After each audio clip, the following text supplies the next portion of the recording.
नमस्कार दोस्तों, दिल्ली के मुख्यमंत्री अरविंद केजरीवाल को आज राउज एवेन्यू कोर्ट में पेश किया जाएगा। सीबीआई आज राउज एवेन्यू कोर्ट में केजरीवाल को शाम 7 बजे से पहले पेश करेगी।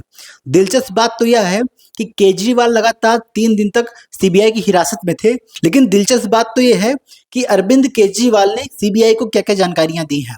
सीबीआई का जो सूत्रों के हवाले से खबर आ रही है, सीबीआई ने दावा किया है कि अरविंद केजरीवाल ने ऐसे-ऐसे दावे कर दिए हैं, ऐसी-ऐसी जानकारियां दे दी हैं, जिससे कि ये केस बहुत भारी पड़ रहा है। दोस्तों, अरविंद केजरीवाल लगातार सीबीआई के क्वेश्चनों से मुकरते चले जा रहे थे। जिस प्रकार से सीबीआई ने प्रश्न किया था कि आपको शराब नीति के बारे में जानकारी है या नहीं, तो अरविंद केजरीवाल ने बताया था कि मुझे इसके बारे में जानकारी नहीं है, मैं भूल चुका हूँ, मुझे कुछ याद नहीं है।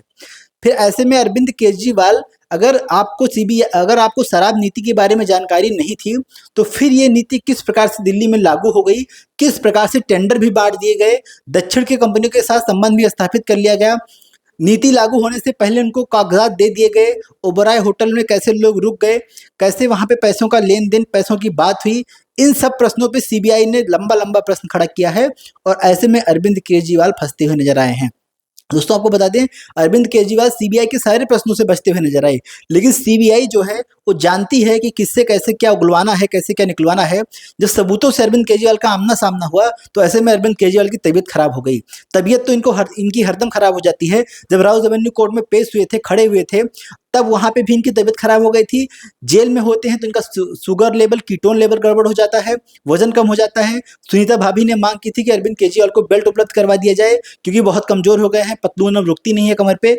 ऐसे में सीबीआई जो है वो लगातार इनके ऊपर सिकंजा कसते हुए चली जा रही है और ये तो निश्चिंत है कि अरविंद केजरीवाल अभी लंबे समय तक जेल में रहेंगे।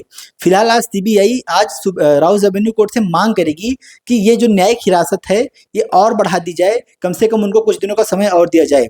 लेकिन सीबीआई की इस मांग पे क्या राउज एवेन्यू कोर्ट उनको आगे का समय देता है या नहीं देता है, ये बात दिलचस्प है। लेकिन जहां तक संभव हो सकता है, जिस प्रकार से तथ्य निकल के आए हैं और सबूत निकल के आए, ऐसे में राउज एवेन्यू कोर्ट इनकी न्यायिक हिरासत भी बढ़ाएगा और लंबे समय तक जेल में रहने वाले हैं। अभी फिलहाल कुछ दिन तो ये न्यायिक हिरासत में रहेंगे ही रहेंगे, उसके बाद और सारे साक्ष्य निकल के आएंगे। और मनीष सिसोदिया के ऊपर अरविंद केजरीवाल लगातार यही आरोप लगाते हुए चले आए हैं कि इस सारे प्लान का मास्टरमाइंड जो है मनीष सिसोदिया था। लेकिन मनीष सिसोदिया ने कोर्ट में पहले ही कहा था कि मैं तो सरकारी काम कर रहा था, मैं तो मंत्रालय चला रहा था, मुझे जो निर्देशित किया गया था मैंने वही कहा है। लेकिन अरविंद केजरीवाल के बिना निर्देशन के मनीष सिसोदिया कैसे कोई नीति बना सकते हैं, लागू करा सकते हैं। ऐसे में कोर्ट कहीं ना कहीं इनके ऊपर सख्त होगा और अरविंद केजरीवाल की जो न्यायिक हिरासत है वो कम से कम 2-4-6 दिन और बढ़ेगी और अरविंद केजरीवाल तमाम लोगों को और लपेटने वाले हैं इस केस में। खुद तो लिपटे ही हैं और जो आने वाला विधानसभा चुनाव आम आदमी पार्टी का है, ये बहुत गंभीर होगा। इनके तमाम नेता बैठे हैं, किसी तरह मुख्यमंत्री पद उनको मिल जाए और मुख्यमंत्री पद से भी अरविंद केजरीवाल को जल्द से जल्द इस्तीफा देना पड़ेगा। फिलहाल इस खबर पे आपका क्या कहना है, हमें कमेंट करके जरूर बताइएगा। धन्यवाद।